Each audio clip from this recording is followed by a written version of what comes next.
अस्सलामुअलैकुम नाजरीन, मैं हूं आपकी होस्ट राबिया खान और आप देख रहे हैं रेड मीडिया सर्कल। नाजरीन, आज हम बात करेंगे उन खवातीन, उन लड़कों, उन लड़कियों के बारे में जिनको बहुत ज़्यादा डर होता है कि जवानी में हमारे बाल गिर जाएंगे, हमारे फेस पे एक्नी आ जाएगी, जो कि कम उम्र में ही छाइयाँ उनके फेस पे आ जाती हैं और जिनके ना बाल, हेयर ग्रोथ ही नहीं होती। ठीक है, मतलब अगर हेयर ग्रोथ है तो उनका वॉल्यूम नहीं है, वॉल्यूम है तो हेयर ग्रोथ नहीं है। इसी हवाले से हमारे साथ मौजूद हैं skin and hair specialist doctor Maryam. वो हमें बताएंगी इस बारे में, उनसे हम टिप्स एंड टेक्निक्स लेंगे जिनको फॉलो करते हुए इन सब चीज़ों को हमें ठीक करना है। अस्सलाम वालेकुम। वालेकुम अस्सलाम रबिया, कैसी हैं आप? ठीक है, अल्हम्दुलिल्लाह मैं ठीक, आप कैसी हैं? अल्हम्दुलिल्लाह I am good, thank you so much for inviting me and I am feeling so glad to sit here in front of you and thanks to Red Media. Thank you so much, आपने हमें अपना कीमती वक्त दिया यहाँ आके, thank you so much. जो है हमें ये बताएं कि ना ये जो खवातीन, मैं समझती हूँ कि खवातीन की जो सी वीकनेस है, एक तो उनके बाल हो गए और दूसरा उनकी स्किन हो गई। अगर ये दोनों चीज़ें ही ठीक ना हुई तो क्या इनके बगैर हम किसी इवेंट को कवर कर सकते हैं, जा सकते हैं? दुनिया भर में जाना जाता है कि खवातीन को अपने चेहरे और बालों से बड़ी ही ज्यादा मोहब्बत है। बहुत मोहब्बत का इश्क होता है। Being a girl, you and me also, हाँ हम लोगों को बहुत शौक होता है कि हम लोग चमके, बिल्कुल सिंपल भी हो तब भी हाँ। चमके, और जब हम कोई इवेंट अटेंड कर रहे हैं तब भी हमारी स्किन खूबसूरत ही लगे और ज्यादा ग्लो करे। ठीक है ना? तो उसके लिए आजकल बहुत सारी चीज़ें जो है ना मार्केट में आ गई हैं। बिल्कुल। जैसे कि पहले तो अवेयरनेस नहीं थी, ठीक है, हमारी जनरेशन को, लेकिन आजकल बहुत अवेयरनेस है। ठीक है, तो आजकल हर कोई बहुत सारे लोगों को लगता है कि सिर्फ जब हम आंटी बन जाते हैं, जब हम नेक्स्ट स्टेज में चले जाते हैं, तभी जस्ट कोई ट्रीटमेंट करवा सकते हैं या फेशियल सिर्फ तब करवाना चाहिए। तो ये बहुत गलत चीज़ है। आप अपनी टीनेज में भी करवा सकते हो, जब आप यंग हो तब भी करवा सकते हो, और फिर उसको लाइफ टाइम लेके चलना चाहिए। बिल्कुल ऐसे ही है। तो आजकल ट्रेंड पे चल रही है पीआरपी मिनी इंजेक्शंस के थ्रू सीरम जो होते हैं, इम्पोर्टेड सीरम, वो हम आपकी स्किन के अंदर इन्फ्यूज करते हैं, जिससे कोलेजन एक्टिवेट होता है और आपकी स्किन ना ग्लो करती है। लाइक आप बैठे हो, आप मेकअप कर रहे हो या नहीं कर रहे, लेकिन आप ग्लो कर रहे हो कंटिन्यूसली, आपकी स्किन चमकेगी, सामने वाला आपसे पूछेगा जरूर कि कुछ तो लगाया है तो उसको आप कह सकते हो कि मैंने कुछ लगाया नहीं है, मैं अपना पीआरपी सेशन लेती हूँ और कंटिन्यूसली उसको लेती हूँ। ऐसा नहीं होना चाहिए कि लाइक आप सोचो कि आप एक बार डॉक्टर के पास गए हो और आप सोचो कि आपका 3 साल का जो डैमेज है आपकी स्किन के ऊपर वो कवर्ड अप हो जाए। तो ऐसा नहीं होता, टाइम टू टाइम जाते रहना चाहिए। तो ये व्हाइटनिंग इंजेक्शन जिनसे होते हैं आजकल, ये तो चीटा होकर पाकिस्तान में, हमारे पाकिस्तान में बहुत ट्रेंड है, बहुत ज्यादा है कि हमें चीटा कर दें। हमारी आंटीज मोस्टली ये कम्प्लीमेंट देती हैं, कुड़ी चिट्टी होनी चाहिए। बिल्कुल ऐसे ही है, बिल्कुल कुड़ी चिट्टी हो तो ठीक है, रंग गोरा होना चाहिए। रंग गोरा बहुत जरूरी है शायद। पाकिस्तान की मेंटालिटी के एक तो ऐसा नहीं होना चाहिए। पर्सनली मैं ये कहती हूँ कि ये एक चीज गलत है। कॉम्प्लेक्शन जो है वो अल्लाह ताला ने बनाए हैं, सोच समझ के बनाए हैं। And I am a golden girl too, I am not too much fair. ठीक है, यू आर फेयर एक्चुअली। मुझे आपका स्किन टोन बहुत ज्यादा पसंद है। Thank you so much. But आप देखोगे ना अब्रॉड में लोग ये dull skin, tan skin, brown skin ये बहुत लाइक करते हैं, बट इन पाकिस्तान ऐसा कोई चक्कर नहीं है। हमारे यहाँ ना सिर्फ गोरी रंगत को तरजीह दी जाती है और शुरू से ही, चाहे उस बंदी या उस बंदे के फीचर्स अच्छे नहीं हो, लेकिन बस उसका रंग हो रहना चाहिए। और एक सांवला बंदा जिसकी आंखें मोटी मोटी हैं, नाक तीखा तीखा, होंठ खूबसूरत है, मेरे ख्याल से इसी में ही होती है। वो जितना भी अट्रैक्टिव हो, लेकिन उसको हमेशा रिग्रेट किया जाता है, बहुत ज्यादा कॉन्फिडेंस लूज हो जाता है, कॉन्फिडेंस खत्म कर दिया जाता है सिर्फ ये कह के कि तुम तो सांवले हो, हल्दी लगा लो, बेसन मिक्स कर लो, उसमें ब्लीच कर लो, तो क्या उससे तो सिर्फ आपका फिर फेस ही थोड़ा सा नीट हो सकता है, कॉम्प्लेक्शन चेंज नहीं हो सकता। इस चीज के लिए साइंस ने बहुत तरक्की कर ली है। तो व्हाइटनिंग इंजेक्शन जो है वो मार्केट में आ गए हैं। यहाँ पे व्हाइटनिंग इंजेक्शन कहा जाता है, लेकिन बेसिकली जो इसके पीछे की स्टडीज हैं ये प्रॉपरली मल्टीविटामिन्स हैं। आप देखो कि हमें हमारी डोज में मल्टीविटामिन रोज उस हिसाब से इनटेक करने को नहीं मिलते हैं, राइट? तो ये हम आईवी थ्रू मल्टीविटामिन जब ग्लूटा के साथ लोगों को इंजेक्ट करते हैं तो स्किन कॉम्प्लेक्शन नीट और खूबसूरत होना शुरू हो जाता है। आप देखो अगर आपका डाइट बहुत ज़्यादा प्रोटीन इंटेक है, आप जो है फूड सप्लीमेंट इंटेक कर रहे हो बहुत अच्छे से, अपने कैल्शियम ले रहे हो, विटामिन ले रहे हो, तो आप वैसे ग्लो करने लग जाओगी। ऐसे है तो मतलब डाइट जरूरी है, इसके साथ साथ डाइट जरूरी है। अगर आपको लगता है कि आपका डाइट परफेक्ट नहीं है और आपने कॉम्प्लेक्शन भी चेंज करना है तो must you go for whitening injections as well. तो किस एज में होने चाहिए फिर ये? या एज मैटर नहीं करती? नहीं, इसमें कोई एज मैटर नहीं करती। ये बहुत बड़ी एक अफवाह सुनने को मिलेगी आपको पाकिस्तान में कि लड़के लगवाएं तो अल्लाह ना करे उनको ये इशू हो जाता है, और खवातीन लगवाएंगी तो मैं खुल के बात करूंगी ताकि अडल्ट भी देख सके इस चीज को, तो वो प्रेग्नेंट नहीं होती जी। बहुत ज्यादा मल्टीविटामिन लेने वाली, एग्जैक्टली मल्टीविटामिन लेने वाली लड़की स्ट्रॉन्ग होगी या वीक होगी? बिल्कुल, मतलब जाहिर सी बात है, ऑब्वियस बात है, स्ट्रांग ही होगी, मतलब क्यों वीक क्यों होना है? तो फिर क्या रीजन है जी वो प्रेग्नेंट नहीं होगी? जब वाइटनिंग इंजेक्शन नहीं थे तब भी बहुत सारी खवातीन प्रेग्नेंट नहीं हो पाती थी। अफवाहें बहुत तरह फैली हुई हैं, बहुत। तो ये बहुत ही बुरी तरह से हमारे यहाँ के लोगों की मेंटालिटी है कि खुद लगवा लेंगे, खुद ठीक हो जाएंगे, खुद का कॉम्प्लेक्शन गोरा कर लेंगे, लेकिन अगले बंदे को सजेस्ट ये करेंगे नहीं नहीं ये ना लगवाना, इससे फर्क नहीं पड़ता, मैंने तो क्रीम लगाई थी इससे मेरा रंग जो है ना वो ठीक हो गया। अब क्रीम कहाँ कहाँ लगाई है? एक छोटी सी क्रीम कहाँ कहाँ लगा सकते हो आप? ठीक है, आप फेस पे लगा रहे हो, नेक पे लगा रहे हो, बताएं जवाब दें, क्रीम कहाँ कहाँ लगाई है? क्रीम कहाँ कहाँ लगेगी? वो तो सिर्फ फेस पे लग सकती है ना। बिल्कुल ऐसे ही है। बहुत सारी models, actresses, I am sorry कि मैं ये बोल रही हूँ, और बहुत सारी लड़कियां वो खुद ये कर रही हैं, लेकिन अपनी बेस्ट फ्रेंड को भी वो कहेंगे नहीं नहीं मैंने नहीं लगवाए, मेरा वैसे ही कलर वाली प्यारी लगे। खवातीन में ये भर भर के कूट कूट कर ये चीज पाई जाती है कि वो चाहती हैं कि मैं ही अच्छी लगूं, मेरी बेस्ट फ्रेंड क्या मेरी खुद की सिस्टर है, चाहे वो बड़ी है छोटी है, वो मेरे से कम अच्छी लगे। सब आगे मुझसे पूछें खैरियत है, क्या लगाया हुआ है? बहुत खूबसूरत लग रही है। हाँ, बहुत ज्यादा। अच्छा, लड़कों में ये चीज नहीं है? कुछ कुछ लड़कों में भी होती है। मुझे लगता है लड़के कॉम्प्लेक्स नहीं करते, बल्कि वो हजूम इकट्ठा करके लेके आते हैं। मेरे साथ ये बहुत दफा होता है कि मेरे पास एक लड़का आया ना, अगली दफा उसके साथ 10 दोस्त उसके आए होंगे। अच्छा, यार वहाँ चलो बड़ी अच्छी स्किन हो रही है, उस क्लिनिक पे चलते हैं, मिस मरियम के पास चलते हैं, वो वहाँ के ट्रीटमेंट्स बहुत अच्छे हैं। तो मैंने तो लड़कों को जो पाया है ना वो इस तरह कैटेगरी में पाया कि वो एक लड़का आ रहा है ना तो उसके पीछे उसके 10 दोस्त आएंगे, लेकिन लड़की एक आ रही है ना तो वो सिर्फ वही आ रही है। वो अपनी दोस्तों को नहीं लेकर आती है। बिल्कुल भी नहीं। लड़के भी बहुत ज्यादा सेल्फ कॉन्शियस होते हैं, तो ये जो लड़के हैं आजकल, मतलब कि इनके ना एक्ने वगैरह बहुत ज्यादा आ जाती है फेस पे, जाहिर सी बात है।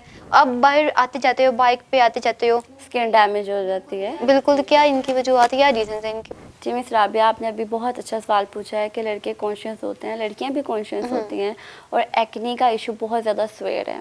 तो समटाइम क्या होता है कि पस वाला दाना निकल रहा है, मैं कैजुअल लैंग्वेज में बोल रही हूँ, ठीक है, ताकि पूरी पाकिस्तानी कौन सुन सके और समझ सके।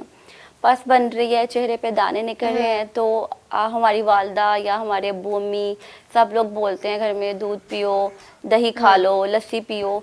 तो मैं एक चीज़ आप लोगों को बता दूं कि इससे इन्फेक्शन जो होता है ना वो इंक्रीज होता है। अच्छा, एक्नी वाले लोगों को ये तीनों चारों चीजें मना है, दूध ना पिए, मिल्क शेक्स ना पिए, और वो ये ऐसी चीजें मत करें, बल्कि सबसे पहले तो वो अपने डॉक्टर से कंसल्ट करें, ताकि वो एक अच्छी क्रीम्स, अच्छी मेडिकेशंस और एंटी इन्फेक्शन इंजेक्शन यूज करें।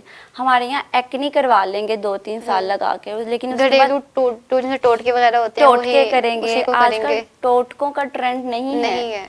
उसको सबसे पहले एंटी किया जाता है एक्नी को, एंटी इन्फेक्शन इंजेक्शंस के थ्रू, ताकि जो अंदर पस बन रही है, इन्फेक्शन बन रहा है, उसका कोई भी रीजन हो सकता है। मैरिड है तो अलग रीजन, अनमैरिड है तो अलग रीजन है। और उसके अलावा एक वैम्पायर फेशियल है, माइक्रो नीडलिंग ट्रीटमेंट है जो एक्नी के लिए। आपने देखा होगा कि एक्नी के बाद ना लोगों के चेहरों पे गरे बन जाते हैं, ऐसे ही, जिनको स्कार्स कहते हैं। बिल्कुल बिल्कुल, ठीक है, तो लोग कहते हैं आप हमें कोई क्रीम बता दें या टैबलेट बता दें जिससे ठीक हो जाए, तो ऐसी कोई क्रीम और टैबलेट नहीं है। हर स्किन की, मेरे ख्याल से सबकी स्किन अलग अलग होती है।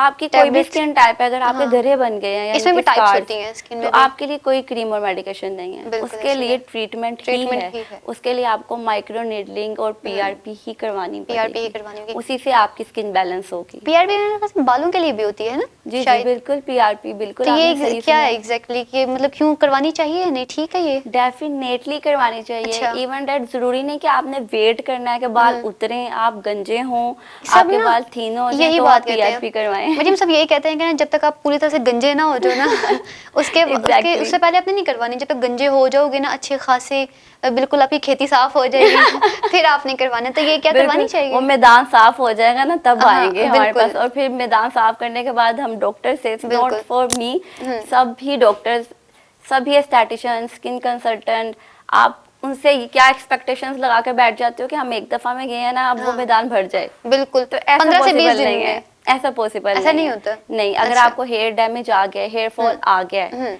मिनिमम हेयर फॉल कंट्रोल करने में हमें 4 to 5 सेशंस लगते हैं। 4 to 5 सेशन। तो कितना टाइम लगता है फिर इसमें? हम लोग आफ्टर 15 डेज या 20 डेज सेशन दे देते हैं अगर डैमेज ज्यादा है तो, और अगर नॉर्मल है तो फिर हम 1 मंथ का टारगेट देते हैं। मंथ का गैप होता है बीच में। देखिए अभी आप स्किन के लिए या हेयर के लिए आप एफर्ट नहीं करोगे ना तो ये मेंटेन नहीं रहेगी। हम रोज खाना खाते हैं ना, हम रोज पानी भी पीते हैं, तो क्या मंथ में 1 टाइम हम जस्ट ये अपना स्किन केयर या हेयर केयर नहीं करवा सकते? पीआरपी हर किस्म के बालों के लिए हो सकती है। अगर आपके पास हेल्दी भी है आप तब भी करवाएं ताकि वो मजीद हेल्दी रहे, शाइनी रहे।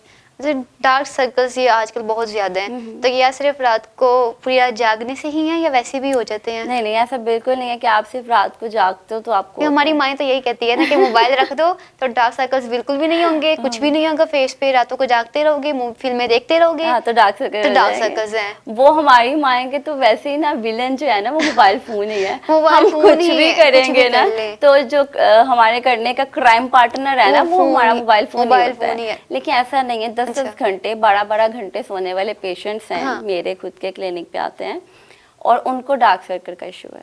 तो इसके लिए क्या करना चाहिए? इसके लिए भी इंजेक्शंस लगते हैं स्किन के अंदर, मेसोथेरेपी की जाती है जो डिफरेंट मेडिकेटेड सीरम्स के साथ की जाती है। इंजेक्शंस को आपकी स्किन के अंदर लगाया जाता है जिससे विद इन 3 months 2 months आपके अगर बहुत पुराने भी डार्क सर्कल्स हैं तो वो भी खत्म हो जाते हैं। और ये जो कम उम्र में छाइयाँ आजकल आ रही हैं, सबसे पहली चीज मल्टीविटामिन इंटेक नहीं करती लड़कियां। कैल्शियम नहीं लेती हैं, बिल्कुल भी नहीं लेती हैं, दूध वगैरह नहीं पीती। और सबसे पहले तो हमारे बड़े बुजुर्ग या कोई भी आता जाता आंटी बाजी फूफो ये आपको मशवरा जरूर देंगे, नहीं नहीं गोलियां नहीं खानी चाहिए, नहीं नहीं ये नहीं खानी चाहिए, दवाइयां नहीं खानी चाहिए। नहीं, तो ऐसा कोई कॉन्सेप्ट नहीं है। मेडिकल ने बहुत सोच समझ के साइंस ने बहुत तरक्की कर ली है आजकल। फूड सप्लीमेंट आप बाहर जाके देखोगे तो आप हर लड़की के बैग में एक फूड सप्लीमेंट देखोगे, बिल्कुल ठीक है, जिसमें B12, विटामिन डी, ई, सी होनी भी चाहिए, मल्टीविटामिन। तो ये हर लड़की की रूटीन में होना चाहिए क्योंकि आज हम लड़की हैं, कल हमने माँ बनना है। तो हमारे लिए बहुत अच्छी चीज़ है कि अगर हम मल्टीविटामिन के साथ चलें। और ये जो पेरेंट्स को लगता है कि लड़कियों को ये आईवी ड्रिप्स नहीं लगवानी चाहिए, वाइटनिंग ड्रिप, ये वाइटनिंग ड्रिप का ट्रेंड यहाँ पाकिस्तान में वाइटनिंग ड्रिप चला है। बेसिकली ये मल्टीविटामिन स्किन को खूबसूरत करने के लिए इसमें ग्लूटा ऐड किया गया है, तो ये लगवा सकते हैं। किसी भी पेरेंट्स को कोई टेंशन लेने की जरूरत नहीं है। हाँ, दिस इज अ मेडिसिन, बिल्कुल ऐसे ही है। लेकिन ना हमारे पेरेंट्स के माइंड में ना ये चीज़ एक डाल दी गई है कि नहीं बेटी को नहीं करवाना, ये स्किन और ख़राब हो जाएगी, और स्कैम चीज़ें बहुत सारी हमें दिखाई भी गई हैं आजकल ना। मतलब कि जो देखे ना हेयर ग्रोथ में ना बहुत ज़्यादा इश्यूज हो आजकल हैं लड़कियों को ख़ास तौर पे। तो ना हमें कहा जाता है कि ना फलानी जगह चली जाओ, वहाँ पे ना ये ना ऑयल बन रहा है, इतने का ऑयल बन रहा है, विद इन 15 डेज आपके ना हेयर आ जाएंगे, ठीक है, ग्रोथ हो जाएगी। लेकिन ऐसा नहीं होता, इससे में मजीद बहुत ख़राब हो जाता है। हम मान लेते हैं कि ऑर्गेनिक ऑयल से हमें फर्क पड़ता है, लेकिन आप एक एजुकेटेड पर्सनैलिटी जो मेरे सामने बैठी, ऐसे मैं पढ़ने जाती थी या आप पढ़ने जाते थे या अब हम वर्किंग लेडीज हैं, तो हमारे पास क्या टाइम है कि हम 2-3 घंटे या 4 घंटे निकाल के ऑयल लगाकर बैठे रहे घरों में?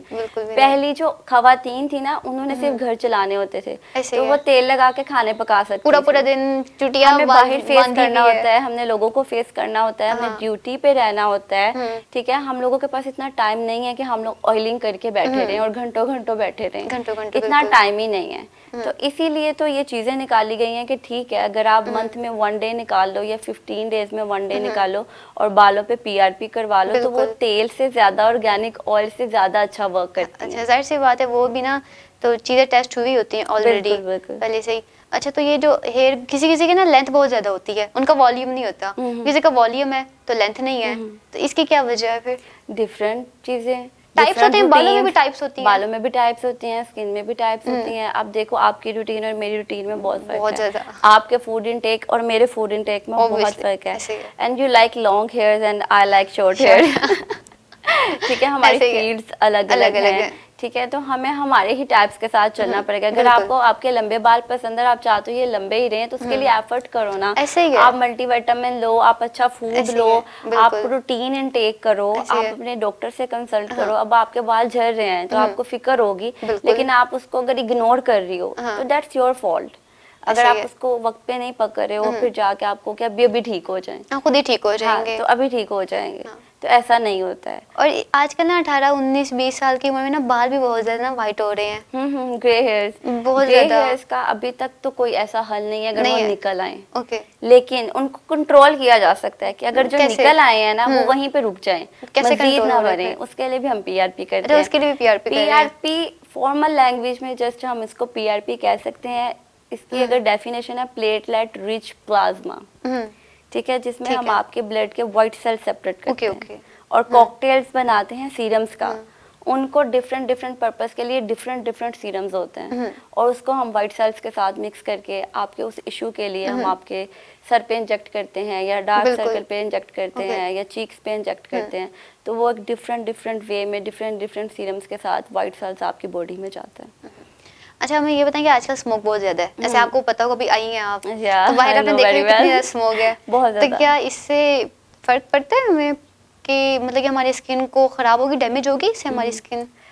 देखिए, स्मोक का सबसे ज्यादा असर जो होता है ना वो स्किन से ज्यादा सांस पे होता है। बिल्कुल, ठीक है, ये हमारी नोज में, हमारे माउथ के थ्रू और हमारी आईज पे बहुत इफेक्ट करता है। तो स्किन पे नहीं हो रहा है इससे? स्किन डैमेज नहीं होता। स्किन डैमेज नहीं होती। कहें कि नहीं जी स्मोक से ही डैमेज है तो ये नहीं है, ये झूठ है। कहते हैं कि पूरी तरह से ना बालों को भी बांध लें अपने, नहीं नहीं नहीं, खराब ना हो जाए। ऐसा करने की जरूरत नहीं है। अच्छा। हम लोग पाकिस्तान में रहते हैं, 4 सीजन हम लोग फेस करते हैं, गर्मी, सर्दी, बहार, ये वो बहुत कुछ हम लोग यहाँ फेस करते हैं। और ये अल्लाह ताला की तरफ से खुशनसीबी भी है कि पाकिस्तान में ये सीजन्स हैं। तो स्मोक से बहुत ज़्यादा इफेक्ट स्किन पे नहीं आता है, या आप कहो कि हेयर्स पे नहीं आता है, आईज पे आता है, नोज के थ्रू आउट, सांस के थ्रू आउट, चेस्ट इन्फेक्शन रहता है, फ्लू बहुत ज़्यादा हो जाता है। बिल्कुल ऐसे ही है, तो इससे कुछ नहीं होता। अच्छा, मेरा एक पर्सनल क्वेश्चन है कि ना ये जो गर्मियों में ना हमारे बाल जिनसे होते हैं ना वो डिफरेंट होते हैं, सर्दियों में डिफरेंट होते हैं, ऐसा क्यों? बिल्कुल, गर्मी में जब आप एक देखें, हम जिस एरिया में रह रहे हैं डिपेंड करता है कि आप किस कंट्री के, किस प्रोविंस में, किस सिटी में रह रहे हो और उसका टेम्परेचर कैसा है। जब बहुत ज़्यादा गर्मी होती है ना तो ऑयल प्रोडक्शन बहुत तेज़ी से बनती है, तो बालों में ऑयल भी बहुत ज़्यादा आने लग जाता है। ऐसे ही है कि हमें अगले ही दिन लगता है कि यार ऐसे लगता है जैसे तेल लगाया वो बालों में, लेकिन लगाया कुछ लोगों के ना बहुत ज़्यादा आ जाता है। तो ये नेचुरल प्रोसीजर होता है। शुक्र है मेरा नहीं है क्योंकि मुझे काम बहुत ज़्यादा करना पड़ता है, ऐसी बात है। अब विंटर्स आ गए हैं तो आप ठीक हो जाएंगे। हाँ, बाल ड्राई होंगे, उसके लिए हम नरिशिंग करेंगे, कंडीशनर्स यूज करेंगे। और जब समर्स आ जाते हैं तो ऐसा लगता है हर दिन ही कि ऑयल प्रोडक्शन बहुत तेज हो जाती है समर में। मेरे ख्याल से गर्मियों की वजह से बिल्कुल। टेम्परेचर स्किन टोन भी देखोगे, जब समर्स में आप चले जाओगे तो आपका स्किन टोन भी थोड़ा डल हो जाएगा, टैन हो जाएगा, गर्मी की शिद्दत की वजह से। बिल्कुल। तो ये बहुत बहुत शुक्रिया, थैंक यू।